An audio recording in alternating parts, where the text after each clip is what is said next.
Nous n'allons pas nous excuser d'être des enfants comoriens nés ici en France. Nos parents nous ont sacrifiés. On sacrifie notre confort pour ramener chacun des membres de leur famille. Vous savez comment ça se passe chez nous. Qui n'a pas déjà eu un proche hébergé chez lui? Qui n'a pas eu un parent qui a préféré faire des économies pour créer sa maison au pays? Qui justifie, qui bénéficie de ce confort si ce n'est pas les Comoriens de l'intérieur? Donc nous n'avons aucune leçon à recevoir des Comoriens de l'intérieur qui sont complaisants. Tout à fait.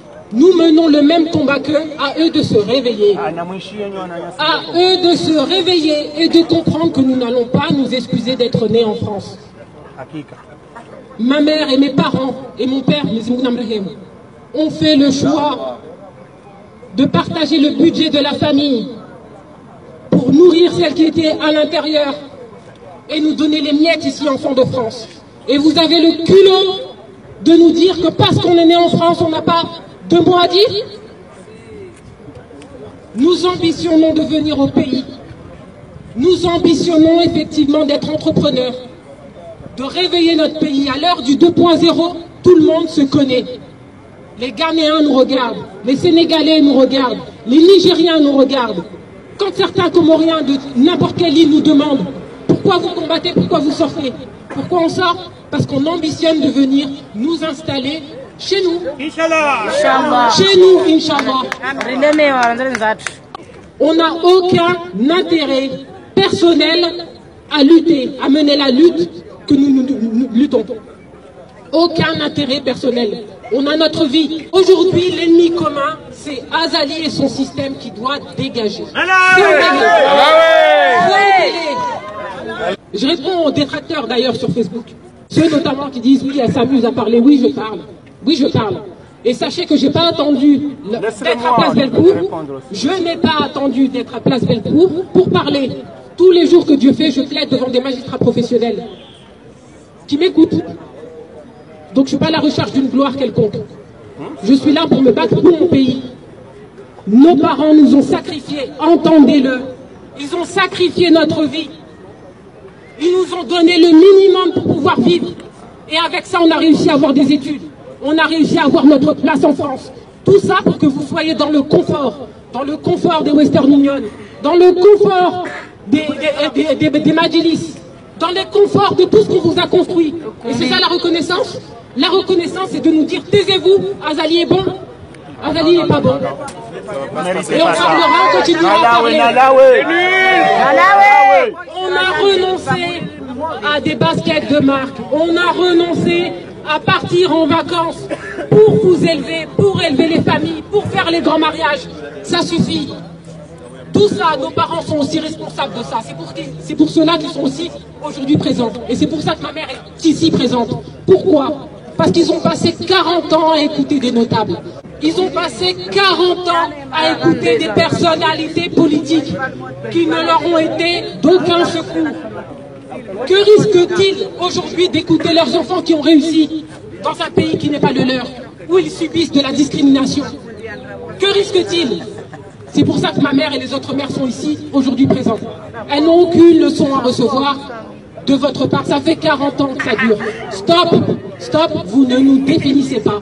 Libérez sans délai les personnes qui ont contribué à ce que vous soyez au pouvoir. Parce que maintenant, Azali, M. Azali Assoumani, de qui a-t-il peur? Sambi tout seul? Sambi en résidence surveillée? Que va-t-il lui faire? Parce que Sambi a du charisme? Parce que Sambi nous a représentés dans toutes les organisations internationales?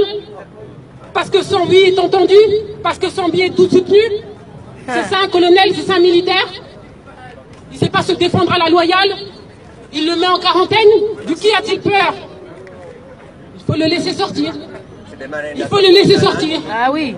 S'il a commis effectivement des actes répréhensibles, il sera jugé, ici ou à l'international, peu importe. Quand on nous parle, qu'est-ce qu'on lui reproche? La citoyenneté économique? Abrogez cette loi de citoyenneté économique. Arrêtez d'être hypocrite. Arrêtez la manipulation. On va continuer à parler, on va continuer à recevoir des menaces. On a peur de personne. De personne. Et on viendra aux Comores. Ah bah oui. On viendra. Ça c'est obligé. On a peur de personne, c'est chez nous. Personne n'a le monopole de la comorianité. Et on viendra aux Comores. Ah bah oui. On viendra. Ça c'est obligé. On a peur de personne, c'est chez nous. Personne n'a le monopole de la comorianité. Ni ceux qui sont nés ici, ni ceux qui sont nés à l'extérieur ou à l'intérieur. Personne ne nous enlèvera notre comorianité. On va parler, on va dénoncer. On va dénoncer. Et maintenant, je vais m'adresser aux proches. Je vais m'adresser à la fille d'Azali, au fils d'Azali, à la famille du ministère des Affaires étrangères. Regardez-moi bien, vous êtes ici en France. Tout le monde sait qui vous êtes. Tout le monde sait qui vous êtes. Parlez à vos parents. Parlez à vos parents. Parce que les Comores ne sont pas leur terrain de jeu.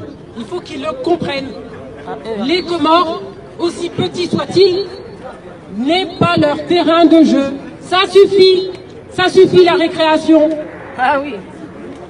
Et c'est pas, effectivement, on va pas se réjouir d'avoir obtenu la libération d'Abdallah Agua, de Ubaid ou de Burhan pour pouvoir s'enorgueillir. On n'en est pas là. Libérez tout le monde, vous avez peur de qui? Vous avez les armes, vous avez le PIGN.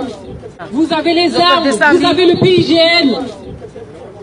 Sambi est à main nue, libérez-le, libère-le si tu es un homme. Libère-le. Ils ont peur de lui. Libère-le si tu es un homme. Affronte-le. Libérez Sambi. Tu lui as serré la main pour obtenir effectivement son soutien en 2016. Peur, Sambi. Serre-lui la main pour lui montrer qu'il ne sera plus jamais au pouvoir. Sois un homme. Ah oui. Porte-les.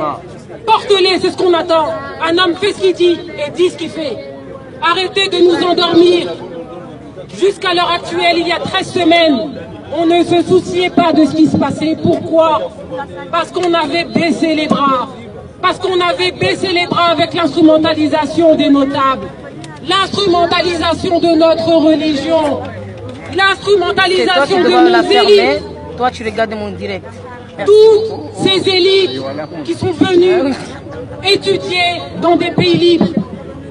Tout ce qu'elles ont retenu, c'est quoi? C'est la corruption? Elles l'ont vu où? Elles l'ont vu où? Je demande à la présidente de la Cour suprême, est-ce que c'est à Bordeaux qu'elle a appris la corruption? Est-ce que c'est à Bordeaux qu'elle a appris la corruption? Est-ce que ces fameux juges, ces prétendus juges d'instruction et procureurs de la République ont appris tout ça ici en France? Est-ce qu'ils ont appris ça au Sénégal? C'est leur nom qui va rester dans l'histoire. Leur nom. Donc le nom de vos familles. Donc je demande effectivement aux enfants d'Azali de se réveiller. Parlez à vos parents. Parce que c'est un crime de l'humanité qui est en train de se poursuivre. Tous les jours on apprend des drames. Et vous voulez nous mettre dans la politique de Nizongwanzao, c'est fini. Katuzanga. C'est fini.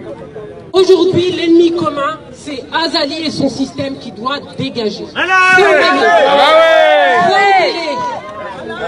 Il descendra, il va dégager.